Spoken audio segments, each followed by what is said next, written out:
Hi guys, Kevin Lee Jacobs here. The early blueberries are in season now, so today I'm going to show you how to make some scrumptious blueberry Danish. So to start, pour 1 cup of blueberries. I'm using fresh blueberries. You could actually use frozen blueberries for this recipe if you'd like. And then add, about 3/4 cup of regular granulated sugar. Also add a 1/2 cup of water. And then grab a very handsome lemon. And we're going to zest this. I'm using my nifty microplane zester. If you don't have one of these gadgets, get one. They're not expensive and you'll use it all the time. To thicken the blueberry mixture, I've put a heaping tablespoon of cornstarch in a cup, and then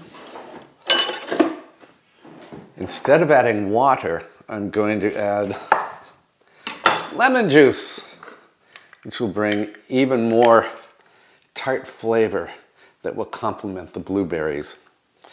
And we want to add just enough of the lemon juice to make a smooth paste. And just use a fork to stir the lemon juice and the cornstarch together so that it doesn't have any lumps. Bring the blueberry mixture to a boil while stirring occasionally. When the mixture reaches a boil, add the lemony cornstarch solution and stir, for 15 to 30 seconds. The cornstarch will thicken the sauce immediately. Pour this luscious sauce into a bowl or glass jar even, and let it cool to room temperature. You could even cover it, once it's cool, you could cover it with plastic wrap and pop it in the fridge overnight, and the sauce will become really thick as it chills. Now fling some thoroughly softened cream cheese. I'm using full fat cream cheese. You can use whatever fat content you like. And add 1/2 cup of confectioner's sugar. And then beat the two just until they're smooth. This looks so good. Maybe I'll just eat the cream cheese and confectioner's sugar and skip the Danish.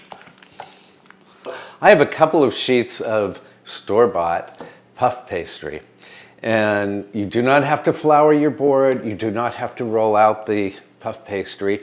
Just unfold it and then grab a pastry cutter, also known as a pizza cutter, and cut the pastry into 4/4. And I'll do the other sheet in a moment.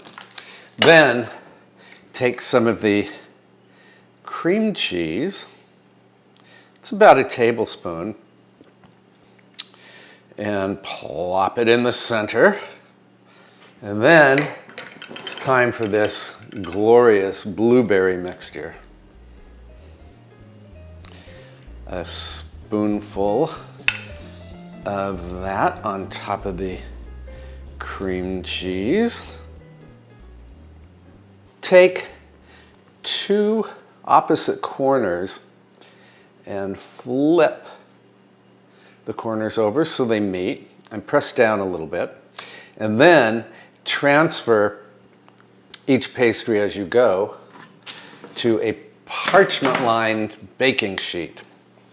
So this is super simple to do, folks. Be sure to preheat your oven to 400 degrees Fahrenheit. You'll be able to fit 8 pastries on 1 baking sheet. To encourage the pastries to brown in the oven, I like to beat up 1 egg and brush it over the pastries. So my pastries are good to go. Now, I'm going to put these in the oven, but if you'd prefer, you could put these in the refrigerator overnight and bake them off the next morning. What a great thing to serve for brunch. I'll be right back after they've baked. My pastries are baked. They are puff brown and begging to be eaten. So what you could do is, once they've cooled, give them a dusting of confectioner's sugar or not. I think I really just want to taste one. I've let these cool for about 20 minutes. These are ridiculously delicious. You'll love the blueberries, the lemon, the crispy puff pastry, the tangy cream cheese, everything. So I hope you'll give them a try. And I'll see you next week with another delicious recipe. Bye for now.